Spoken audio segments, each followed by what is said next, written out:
What is going on, everybody? I am back today because if you guys have been paying attention, a segment on my channel this year called Random Album Reviews that I talked about records in my record collection, and I had a ton of fun doing those videos. I've kind of highlighted some albums in particular as well, and so I thought it would be fun because we're coming close to the end of the year for me to talk about some of my favorite albums that were released this year because I kind of gave a little bit of a perspective, some of my favorite artists and albums that I like, and talked about those in great detail. But I thought that it would be fun for you guys to see kind of like the new releases that I gravitated towards this year, things that I enjoyed and appreciated. And I'm not going to go too into detail with each of these, but I am just going to talk about them in brief moments and just kind of discuss things that I like about them. And you can check them out if they're interesting to you. So let's jump in right now.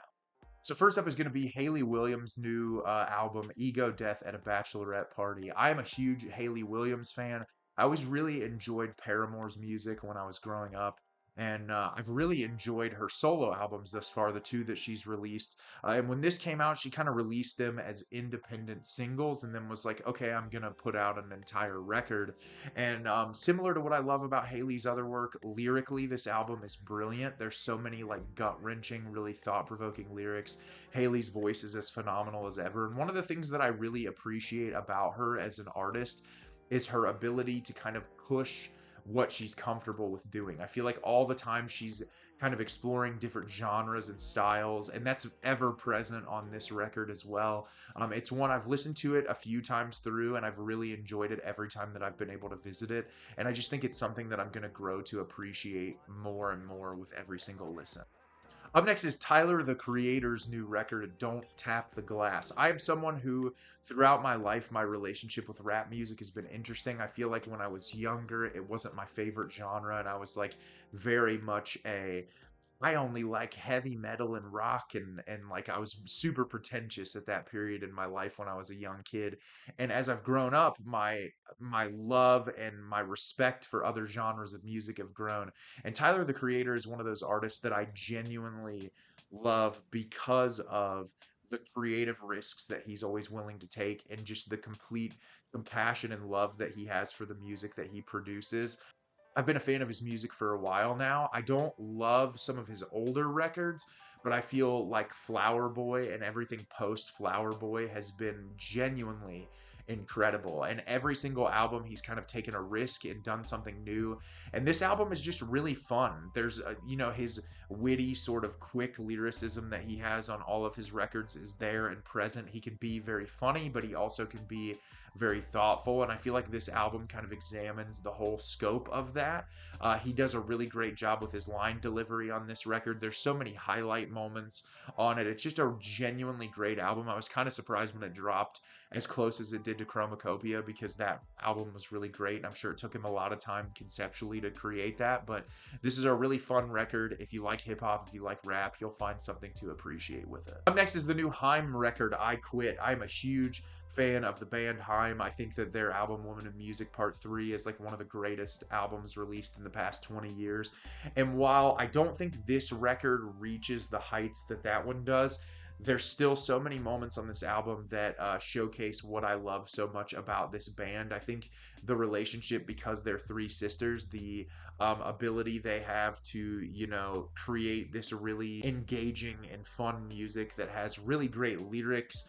They're fantastic instrumentalists. I saw them live a few years ago now, and I was just completely blown away by the chemistry that they had on stage.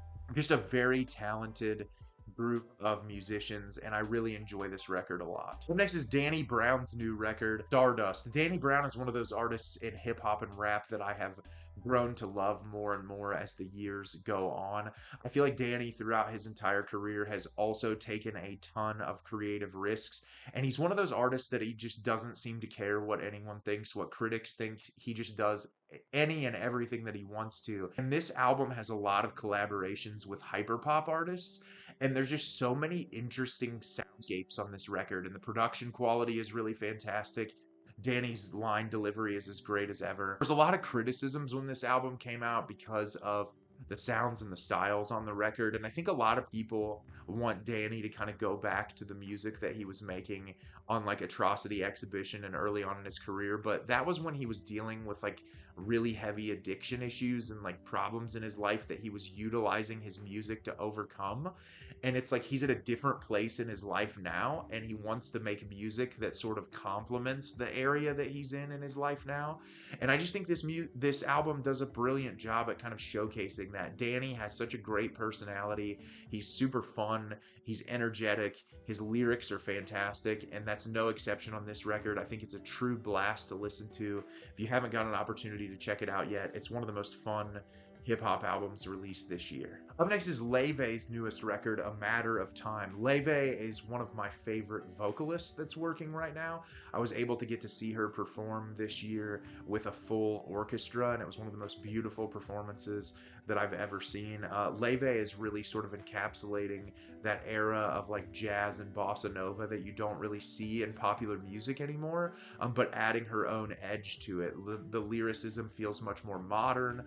There's a lot of songs about romantic longing and things of that nature, but it's also a lot about self-discovery and being comfortable in your own skin. And I think Laufey is someone who throughout her career, and as long as I've loved her music, that she's been able to be incredibly vulnerable and make this style of music that's really important to her, but put her own edge to it. And I think Matter of Time does that brilliantly. It's just such an incredible record that has so many songs that have been standouts for me the entire year. Highly recommend checking this out. This is one of those albums that I feel like no matter what genre of music that you're into, there's going to be something on it that you could appreciate. Up next is Ichiko Aoba's new album, Luminescent Creatures. Ichiko is a Japanese folk musician. I feel like folk sort of encapsulates the sound that she's giving on this record. There's so much more with it that feels sort of transcendent of folk music. Like it's very ethereal is the best way that I can describe it. The soundscapes that she chooses to use, there's a lot of times, especially throughout her catalog, where she'll use like sounds of like water flowing or birds or different things. You just feel like you're transported into another world. And she has a hauntingly beautiful voice that I feel like I could listen to every single day and just never get tired of it. She's truly a gifted musician. I was really bummed because she came to Ohio and I was not able to go see her live show, but like I can only imagine how absolutely remarkable that it was. It's just a very brilliant album. If you get an opportunity to listen to it, I would highly, highly recommend it. Up next is Bon Iver's newest record, Sable Fable. I have been a huge fan of his since he began in the music industry. One of the things that I love about Justin Vernon is I feel like throughout his career, he has been able to make whatever kind of music appeals to him in that particular moment. And I think this album is kind of an encapsulation of everything he's done throughout his career. It sort of examines sonically all the different styles and sounds that you're used to with his music. And it's just a really immersive record. It's one that like every time I've gone back to revisit it this year, I'm like, damn, really hard hitting, because like I've enjoyed every record that he's released in his career, and it would be really hard for me to rank them, but I feel like this is one that like the more time that I give it and the more energy I give listening to it, it's one that I just feel like would be up there for me as one of my favorites in his catalog. Up next is the new Sabrina Carpenter record, Man's Best Friend. I feel like this album, it's been really interesting to see a lot of critics reviews for this record and like the perception of it. I feel like a lot of people misunderstand Sabrina Carpenter and like her entire approach to music and like her persona and everything that she's doing, because so many people acted like that this record was like a departure from Short and Sweet, and I feel like it's more of just a continuation. There were people that complained about like some of the more country sounding songs on the record, and one of the things I like about Sabrina, I got to see her live later this year. She's just an incredible performer. She eats up the stage. She's so incredibly talented. And what I like about her music is it's whimsical and playful, and it's a lot of fun, and she doesn't take it too seriously.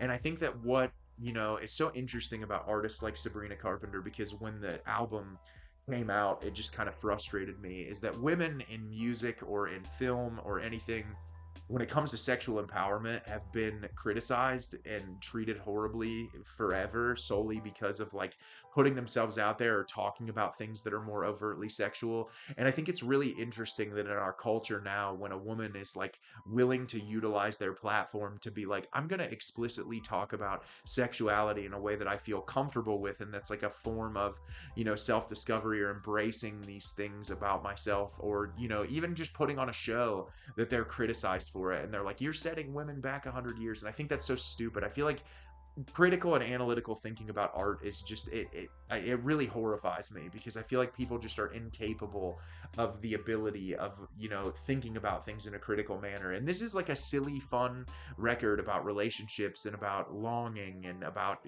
sex, and there's so many great moments on this record that I think about a lot. Goodbye, the closing track on this record, is one of my favorite songs that Sabrina's written her whole career. I think it's a lot of fun. I really enjoy it a lot. I think if you like pop music, you'll find something to appreciate with it. Next is Julia Wolf's album Pressure. I found Julia on TikTok, as I'm sure a lot of people have, and I heard her song in my room and I was like, wow, this feels like something from my childhood in my like alternative rock era.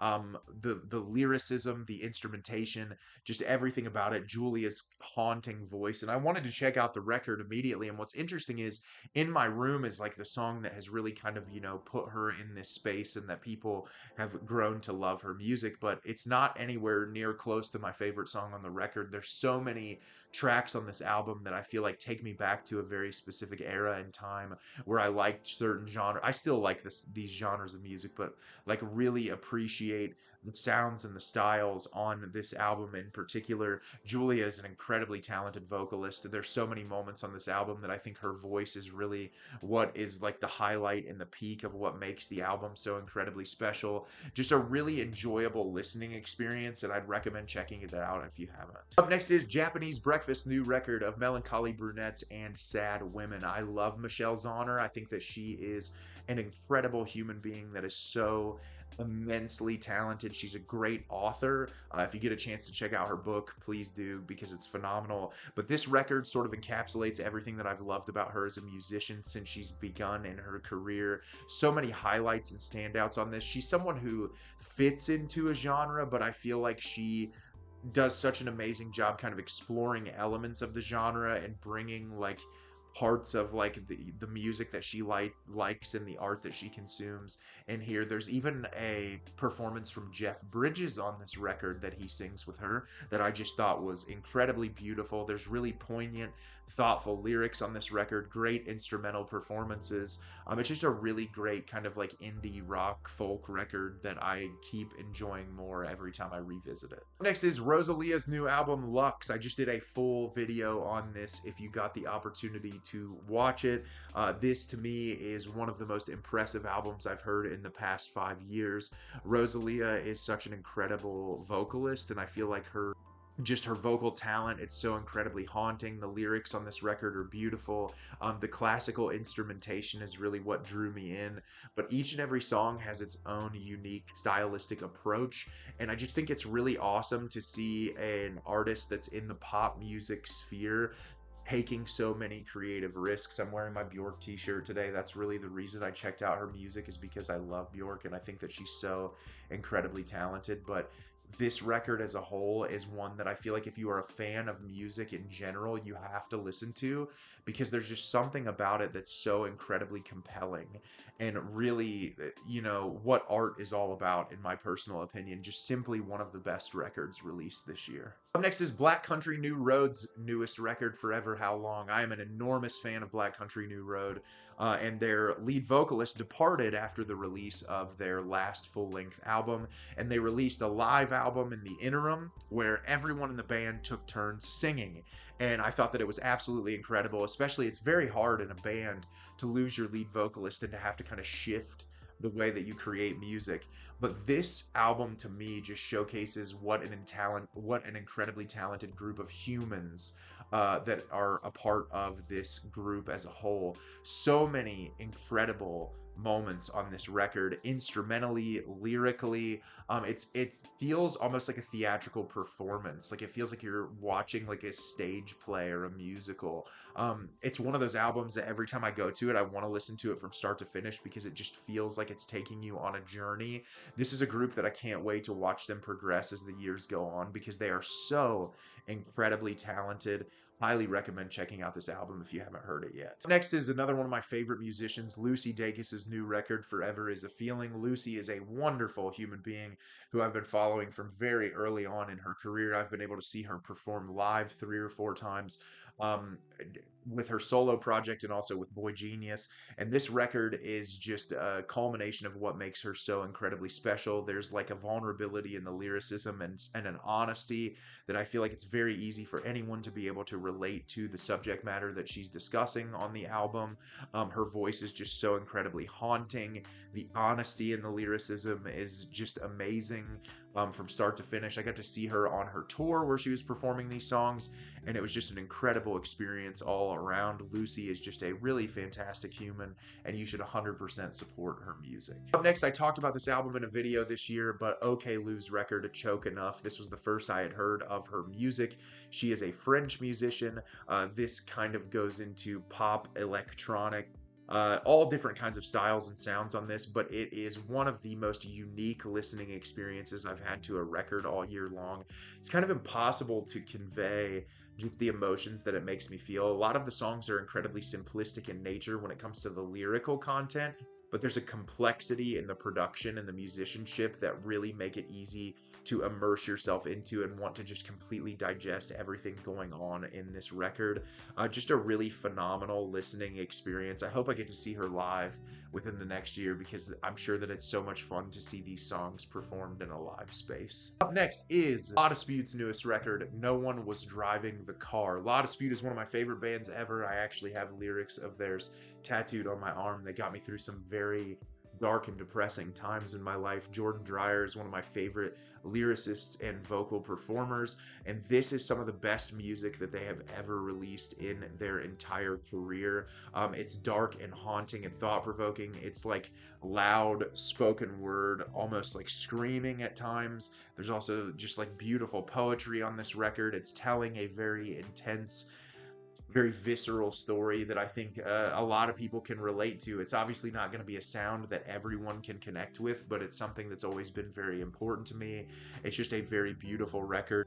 Seeing them perform these songs live, one of the best moments of the year for me altogether. Just a really amazing record. Next is Doja Cat's newest record, V. Doja is one of the most fun artists in the music industry right now. She decided to take her own approach to the creation of 80s sounding music. This album is one of the most fun listening experiences that I've had all year long. Doja is a performer in every sense of the word. These songs encapsulate so many different styles and soundscapes. The production is amazing. Her vocal performances are incredible. The SZA feature on this, one of my favorite songs of the entire year. I'm gonna see her perform live next year. I'm bummed that it's gonna be so long because it's not till like next October or November, sometime in that range. But this record, one of the most fun things that I've listened to all year. I genuinely love the instrumentation. There's like horns on this record that are beautiful. Just so much to appreciate. I don't feel like this album is getting enough attention. I think more people should really give it the time of day because it's that good. Up next is Lady Gaga's newest album, Mayhem. I saw Lady Gaga live perform this year. I did a video on it. Probably one of the most incredible concerts I've ever been to in my life, and this just showcases why Lady Gaga is one of the greatest performers to ever live. The amount of styles and genres that she tackles on this record, she can literally do anything. It's really honestly impressive. The amount of genres and styles that she's able to take on. Vocally, she just has one of the most beautiful voices that I've ever heard in my life. She can, deliver these haunting ballads, but she can also have these really aggressive, in-your-face pop anthems. There's not a single bad track on this entire record, and every time I revisit it, I feel like I have a new favorite. Probably one of the best albums in her whole catalog, believe it or not. I think it's a culmination of everything that makes her work throughout her career so incredibly special. Easily one of the best albums of the year. Up next, and I'm going to cheat a little bit because this is a little bit of a twofer, but Beats' record Getting Killed and Cameron Winter's solo record, Heavy Metal. I am incorporating heavy metal on this list because it released like the tail end of December of last year. And so the time I spent with it was mostly this year. But Geese is one of the most exciting bands working in music right now. I feel like they encapsulate a different era of music. And also, Cameron Winter, in my opinion, is one of the greatest lyricists working right now. There's something about the way that he approaches lyrical delivery that there's like a sort of a comedic edge to some of it, but there's also just this raw, visceral honesty in it. That one of my favorite songs the whole year is from Getting Killed. It's called "Oh Pays de Cocaine." I'm probably saying that wrong. But it's a song about someone in your life leaving and your desperation for wanting them to come back into your life. And the way that he silently sort of pleads in the song and then just is like, nope, I'm okay. And then like immediately goes back into kind of like, solemnly pleading to this person, like, please come back. There's just like such a vulnerable honesty in the way that he writes lyrics that I just haven't heard from an artist in a while. Honestly, from one of my favorites, Phoebe Bridgers, I feel like there are parallels between them as artists and lyricists, in the way that they're able to approach lyricism in like a comedically honest way and also like darkly depressing. And that goes for Cameron's solo album as well. A lot of haunting tracks on that record. There's a song called $0 that has this moment that he's like pleading about God being real that I just think is like one of the most haunting things I've heard on a record in quite some time. Cameron is, in my opinion, a genius. The whole band and Geese, phenomenal. Just two of my favorite records of the entire year. Up next is Ghost and their newest album, Skeleton. You probably see me wear a Ghost t-shirt like every 4 or 5 videos. Tobias Forge is one of my favorite human beings, and Ghost is a band that to try to express completely with words how much their music means to me is incredibly difficult. As a child who experienced a lot of religious trauma, there's so much thematically in Ghost music that talks about, relationship to religion and like religious control over your life. And I think Skeleton has so many beautiful moments of that. Satanized in particular is one of the songs that I feel like really just like I listen to it and it just shakes me to my core. It's one of those records that like the more I listen to it, the more I fall in love with it. I think it's Tobias doing whatever he wants, which is what he's done his entire career. He just kind of approaches music in a way that is the most accessible to him. And he, tackles different styles and genres and things that he likes, which is one of the things that I think makes him such a compelling musician. And this is a record that I think just gets better with every single revisit. If you're a fan of rock music in general and you haven't listened to Ghost, you're really missing out. I realized when I was making this video that I left one of the albums that I love the most this year off of. So I'm going to incorporate this in a way that's a little bit different. But one of my favorite albums of the year was Slow It Down from Mini Trees. And Lexi is one of my favorite songwriters. This album came out around a month or so ago, and it's just really resonated with me in a way that I think is absolutely incredible. She has such a wonderful voice. Her songwriting is amazing. I feel like her songs are in a style that is just virtually accessible to anyone. It's a really incredible record, and I would highly recommend checking it out if you haven't. She's such a great artist, incredibly talented, one of my favorites of the year. Next is another twofer, and that's going to be one of my favorite artists of all time, Ethel Cain, or Hayden Anadonia, her actual name. And the 2 records she released this year, the first one being Perverts, and the second one being Willoughby Tucker, I'll Always Love You. 2 drastically different records that impacted me profoundly in 2 very different ways. Perverts is one of the most intense, immersive listening experiences that I've had all year long. There's like drone music on the record. It's surreal, abstract, haunting, horrifying, everything that you could possibly want in a listening experience. Truly one of the most remarkable albums I've listened to all year. And then to follow it up with Willoughby Tucker, which is another one of my favorite albums of the year, that is sonically much more in line with Preacher's Daughter. Great lyrical writing on that record, amazing instrumentations, some of Hayden's best vocal performances in her entire career. I got to see her perform live. It was enough to make me cry. Like, I just genuinely, some of the most moving, incredible music that exists right now. She is truly one of the greatest artists working. If you have not paid her any attention, you're truly missing out.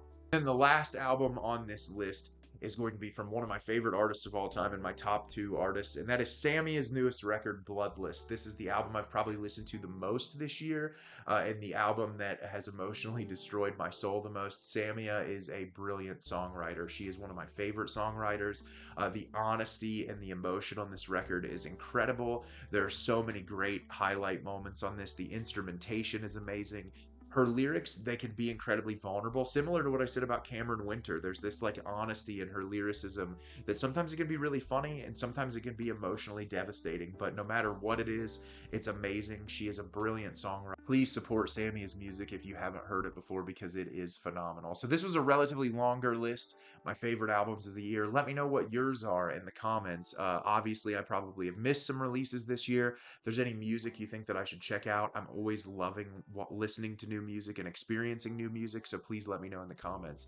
As always, if you can like the video and subscribe to the channel, helps me out a lot and lets me know the type of content you're looking for. I'm always putting out new material and look forward to getting more out for you in the near future. And as always, everyone, thank you so much for watching and have a great rest of your day.